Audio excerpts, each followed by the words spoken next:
it is about 8 AM down at the marina, an early start, because today the boat comes out of the water for winter maintenance. So this is what happens every year for servicing and anti-fouling and a few upgrades inevitably, and today's the day for lift out. So it's a bit grey, but it is dry, which is the important thing, and breezy but not too breezy, so I think we'll be fine. And there's the fine ship. I'm pointing at the right one? Yes, right there. So we'll go and get her ready, and then we will trundle around to the lift dock. So I thought I'd bring you guys along. And here she is. Looking a tiny bit forlorn at the end of the season. Really, you're starting to see things like these dirty marks here, which are very hard to get off because they get kind of ingrained through the winter.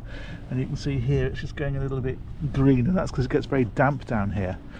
Although I do come down and clean the boat regularly, you just can't really keep on top of it. If you look at the one next door, for example, you can see how quickly they go green if you're not on top of them. And that's just because we're in a valley here, as you can see. So I guess it just gets damp in here, and also the sun comes up later and sets earlier because it's behind the hills. But nonetheless, it's a small price to pay for what is a very, very beautiful area. And we'll get her all cleaned up and relaunched, and we'll be good to go for another season. Anyway, let's get ready.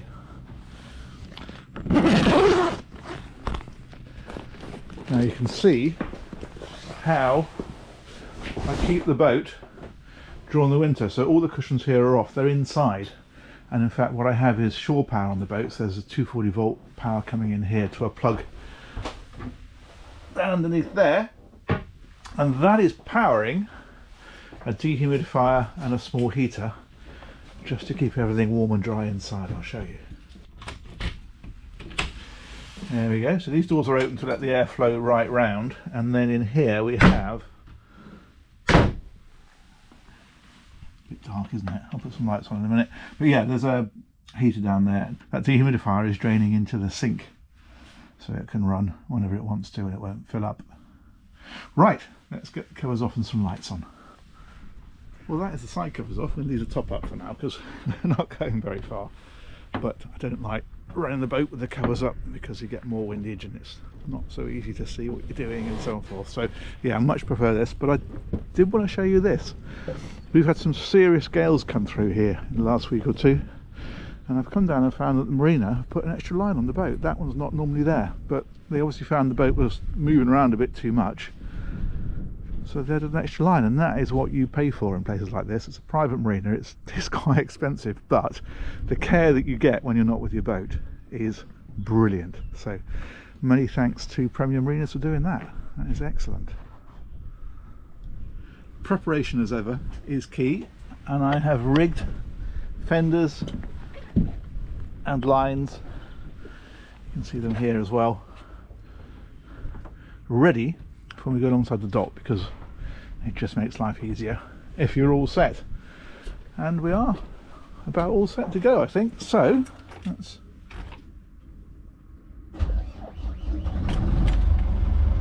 do a bit of that. Make sure the thruster is on. Yep. Radio is on. GPS is on. I don't think we'll need that, but you know, force of habit. And we're about good to go.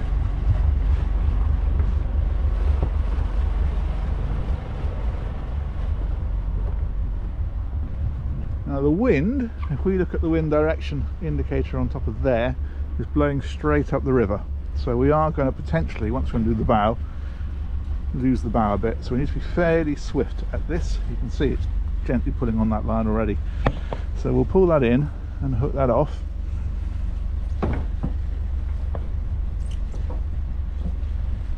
But then we'll just keep a hand on here and make sure she stays next to the dock.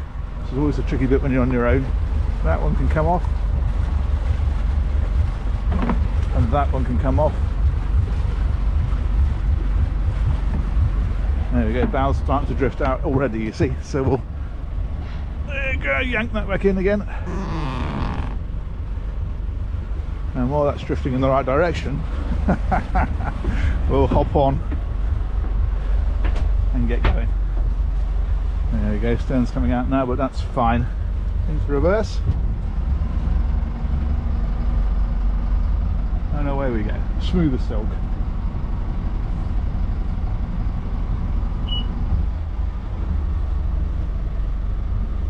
Good. Stage one complete. The tide, well, it's pretty close to slack water actually. It's currently now about 10 to 9 and it's high tide at 10 past 9, so around sort of half hour outside of high tide there's very, very little tidal flow. We ain't gonna worry about that, we're just gonna worry about the wind. There ain't much of that. Excellent.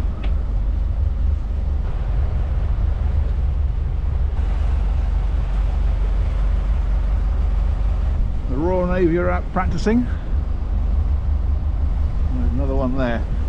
Dart Naval College is up on the hill up there, and this is where they train their officers in boatmanship, which is what they're doing right now. Excellent. Anyway, let's tootle on that river. There's maintenance going on at this marina all the time, even in winter. You see this guy sweeping the pontoon here? It's a really, really well looked after marina, this one.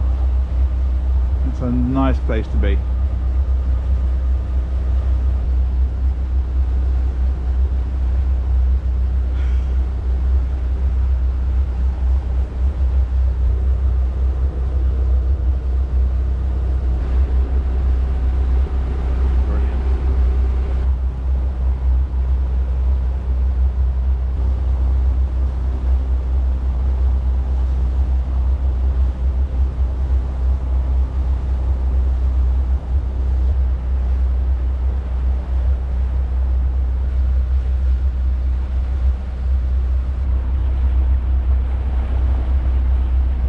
Not due out of the water for another half hour, so it's a good opportunity to have a little potter upriver, put a bit of warmth into the engine as well. It's never a bad thing, and also give you a little bit of news, a bit of sad news actually, which is, and you might have noticed this already, there's not been much sign of Marianne on the channel for a long while, and without wanting to go into any details, because obviously it's a very personal matter, but I did want to let you guys know that sadly, very sadly, we're not going to be seeing Marianne on the channel anymore. This is a situation that occurred last year, about September time. Kind of hoped we might have resolved things, but clearly it's not to be. So I thought I'd let you guys know, because I know a lot of you are very fond of Marianne, and rightly so. Nothing bad happened, nobody cheated on anybody or anything like that. Just one of those things, I guess. So yeah, I'm afraid you're going to have to put up with me flying solo for a bit. There we are. As long as we have health, we have hope, and the world keeps spinning. So I thought I'd let you know.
This is Ditsham, as the locals call it. Ditisham is how it's spelt, if you're looking it up on the map. It's a beautiful place, a couple of miles upstream, about a mile upstream I suppose. But yeah, very, very pretty little spot. So we're going to loop round here. It's now about 9:10. We're due out at about 9:30, so we'll potter back downstream and get ourselves ready to be lifted.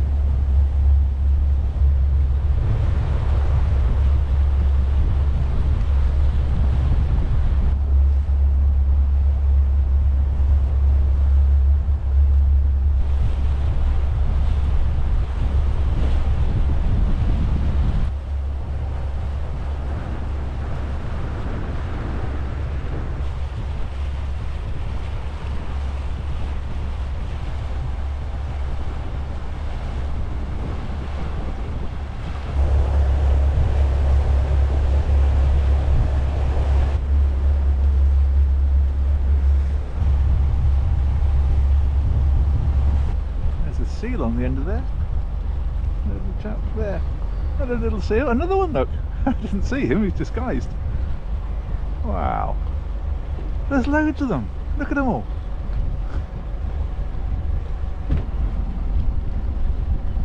Oh, God bless them.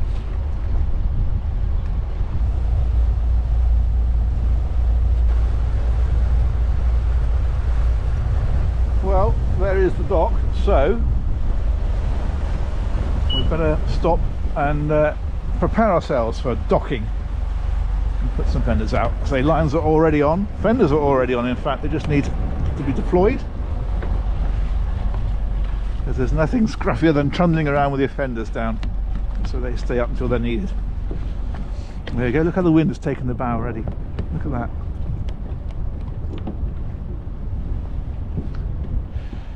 And that's because the wind's coming up the river and just, yeah, taking it out, blowing it sideways. Right, that's all good to go. Get Maggie one last trip for this season before the boat comes out. All right.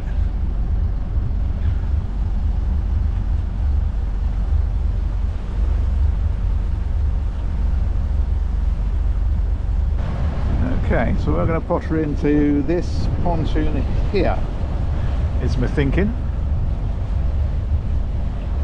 As I say, there's no tide now, we're bang on high water, so we don't have to worry about that.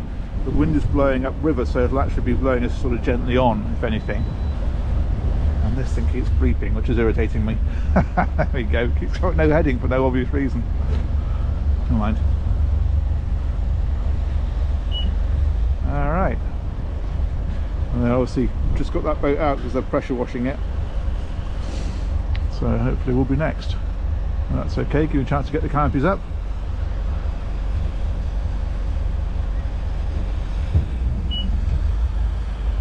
There you go, and we'll just drift in here.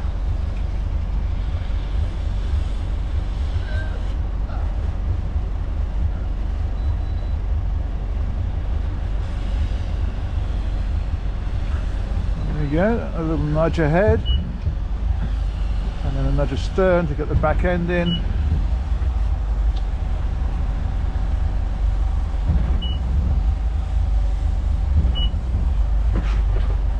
There we go, that's about there. Stern line on, loop, bow line on,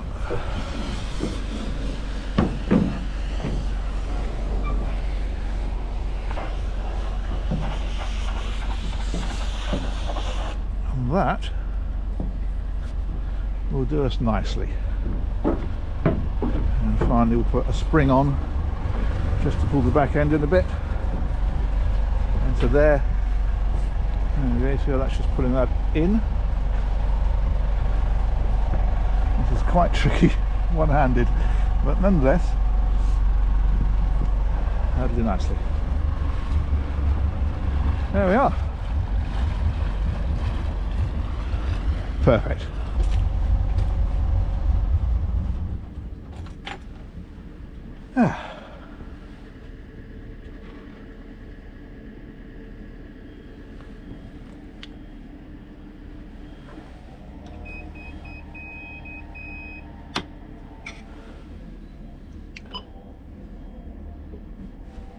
Good. Right, I'm going to put the covers up. These guys are finishing doing what they're doing, and then we should be ready to come out.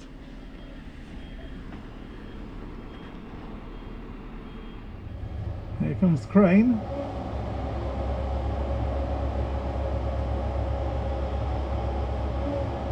I'm just going to show you this because this chap is operating the crane from here. Look at this. This is a remote control crane. So this fella is operating the strops, and you can actually drive the crane backwards and forwards. Yeah, and everything. yeah, you can drive it all around. Yeah. That's amazing. Radio controlled crane. Brilliant. Ready? Okay, so these guys are going to basically move the boat forward up to here, take the fenders off, and then it'll go into the strops and away.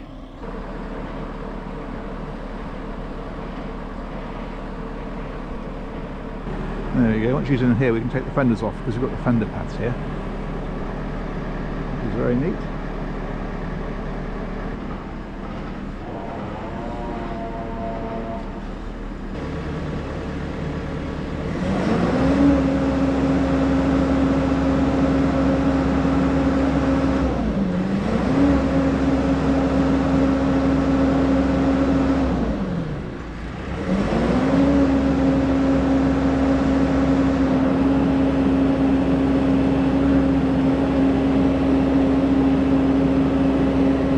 Drop's coming up now. He's actually controlling it, as we were saying, from this remote control.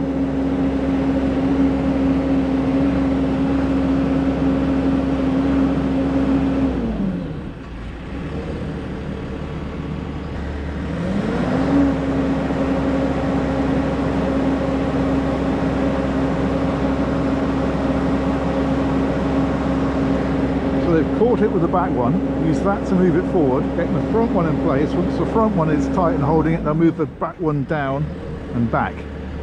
That's really clever.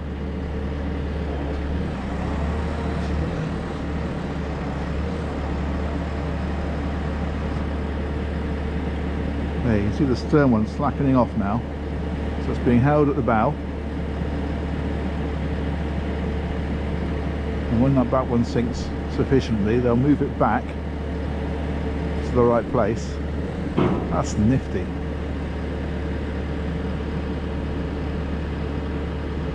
Now, if we look up there, we can see the rear strops now moving back down the crane to take them further back on the boat.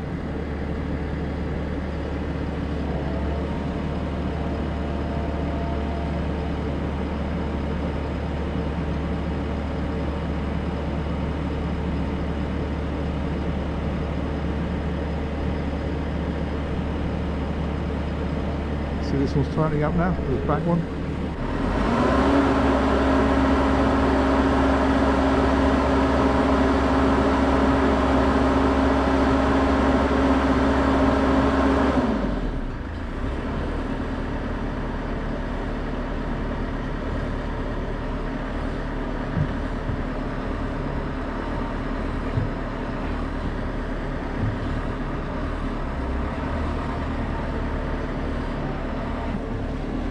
Have the thumbs up,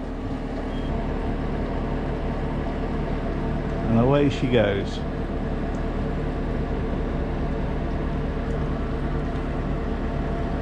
I've been watching people do this for years. I used to be a yacht broker. We take boats around for surveys and get them lifted out regularly, and it still fascinates me. It's just such a delicate and precise operation. It's brilliant, and these guys about the best I've seen, I think it's fair to say. They're really, really careful, and they're really good at what they do.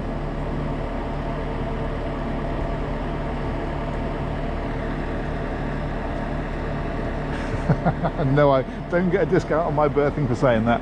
It's a thought though, isn't it? There we go.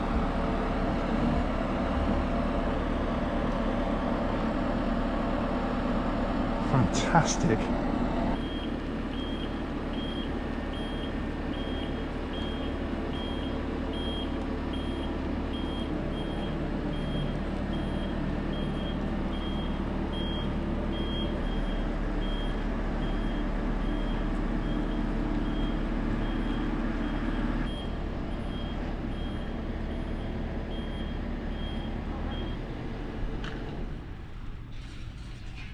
There we go. So the next job is pressure washing, and the reason we do pressure washing is because there's a lot of weed that grows in the water, and you can see it most on the outdrive leg. Look at this. Now this has anti-fouling paint. This needs to be done every year because of the chemical, it goes off, and the same with this. And you can see at the end of the year that is well, you can see exactly why, can't you? Because it does get weeded up. So they'll pressure wash that off now, get it all clean, and then that can be repainted as part of the maintenance, and then we'll be good to go for the next season. You can see it here as well, look. So that is what it should be like, and that is the weed that is just starting to grow. But actually this is really good. This is just slime on here, which, considering it's been in nearly for 12 months, is excellent. So yeah, that's pleasing. The only place we have got it quite bad is here, because that is the depth transducer for the echo sounder, and that's not anti-fouled. So you can see the difference. If you don't anti-foul something, that's how bad it gets. It was actually still working amazingly, but yeah, that is why we anti-foul, because you can imagine if the whole hull was like that, just how much drag there would be. Anyway, pressure washing a go-go, but that's looking all right. Not bad at all things considered.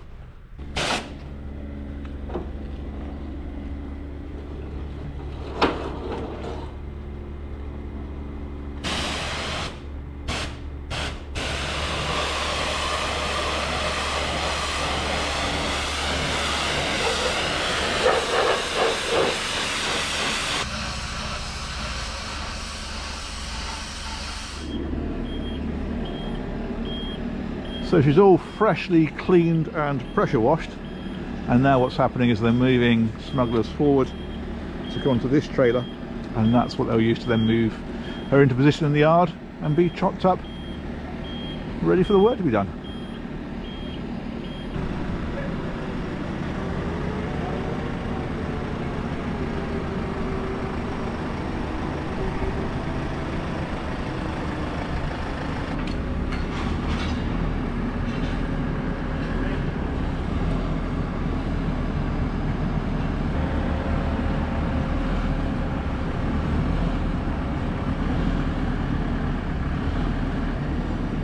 You can see how useful this remote control is now, because he can literally position himself anywhere to make absolutely sure that everything is as it should be, and get everything lined up right. Genius, isn't it? You might have just seen the supports go up. These are hydraulic supports. Come up to support the boat.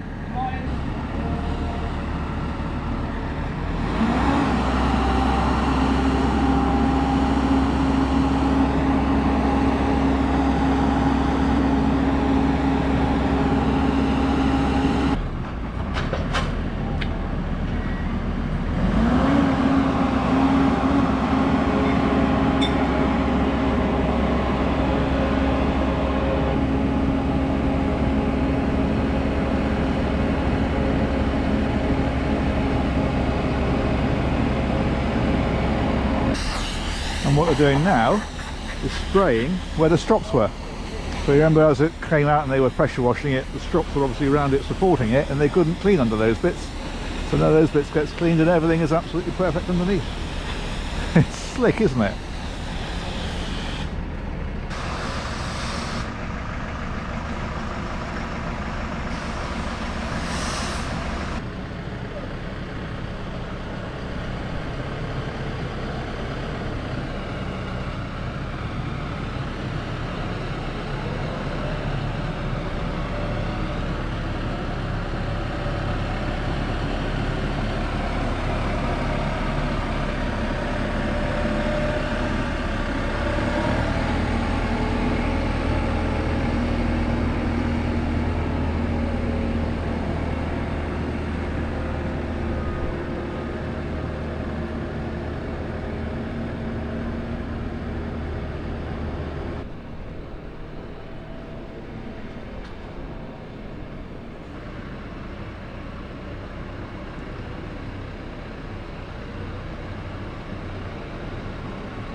So these wheels are moving in together here.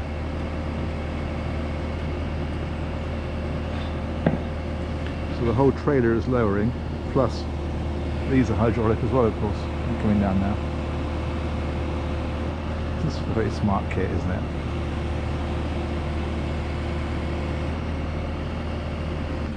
Those are the blocks that it's going to sit on.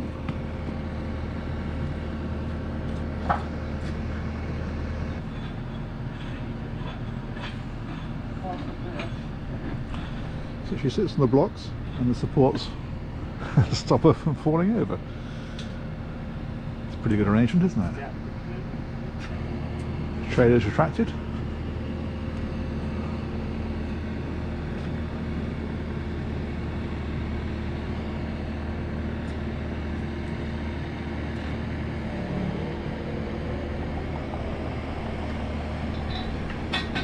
And now the front supports are going in.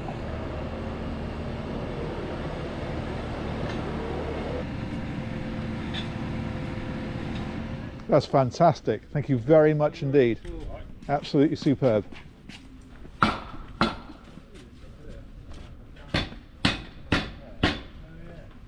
how clean that is now it's been pressure washed.